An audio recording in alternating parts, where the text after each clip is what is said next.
નમસ્કાર દર્શક મિત્રો, ખબર છે .com પરથી હું દ્રષ્ટિએ આપ સૌનું સ્વાગત કરું છું. દર્શક મિત્રો, એટીએમમાંથી ઘણા બધા પૈસા કાઢવાની પ્રક્રિયાને હાથ ધરતા હોય છે. હવે આરબીઆઈના નિયમ આ વસ્તુને લઈને બદલાઈ ગયા છે. આવો જાણી લઈએ કે આરબીઆઈના નવા નિયમ શું છે. તો ભારતીય રિઝર્વ બેંકના એટીએમના ટ્રાન્ઝેક્શનને લઈને નવા નિયમો લાગુ કરાયા છે. હવે આમાં ફક્ત મફત ટ્રાન્ઝેક્શનની જે સીમા છે એને લઈને આ ફેરફાર થઈ ગયા છે. તો આરબીઆઈએ એટીએમ ટ્રાન્ઝેક્શન જે તમે રોકડ રકમ કાઢતા હો એની એક સીમા અને બેંક શુલ્કથી જોડાયેલા નિયમોને સ્પષ્ટ કરી દીધા છે. તો આવો જાણી લઈએ કે એ નિયમો કયા છે. તો જેમાં મેટ્રો જેવા શહેરો છે એમાં ગ્રાહકો 3 વાર મફતમાં એટીએમ ટ્રાન્ઝેક્શનની સુવિધાઓ મેળવી શકે છે. હવે આમાં જે નકદ છે એટલે કે જે રોકડ રકમ છે એને કાઢવા ઉપર અને બેલેન્સ ચેક કરવા આ બંને વસ્તુઓ પર નિયમો લાગુ પડવાના છે.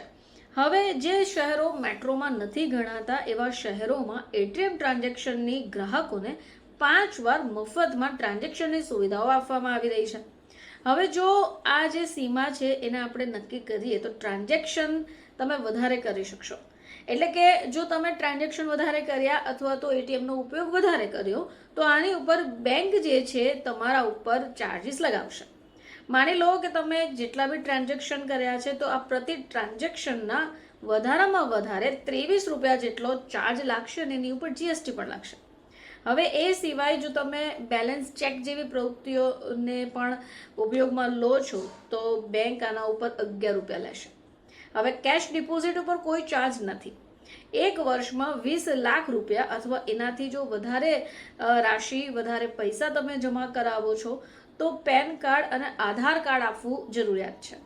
હવે આ જે નિયમ લાગુ કરવામાં આવશે એનાથી શું થશે કે જે બ્લેક મની છે એની ઉપર રોક લગાશે. હવે જો તમે એવું ઈચ્છો છો કે બેંક દ્વારા તમારા પૈસા ઉપર કોઈ ટ્રાન્ઝેક્શન ઉપર પૈસા નહીં કપાય તો એના માટે પણ રસ્તો છે. તો તમારે તમારા બેંકના એટીએમનો ઉપયોગ વારંવાર ન કરવો જોઈએ. ફક્ત જ્યારે પણ તમને જરૂરિયાત હોય, જ્યારે પણ તમને લાગે કે હવે બીજો કોઈ રસ્તો નથી ત્યારે પણ આ ઉપાય કરી શકાય. હવે આ સિવાય બેલેન્સ ચેક કરવું અને સ્ટેટમેન્ટ માટે તમે નેટ બેન્કિંગ અથવા મોબાઈલ બેન્કિંગ જેવી સુવિધાઓનો ઉપયોગ કરી શકો જેથી તમે આવા ચાર્જને ટાળી શકો છો. તો દર્શક મિત્રો, આરબીઆઈ દ્વારા જારી કરાયેલા આ નિયમોને જાણવા ખૂબ જરૂરી છે. ફરીથી આપ સમક્ષ હાજર થઈશું. ત્યાં સુધી જોતા રહેજો ખબર .com.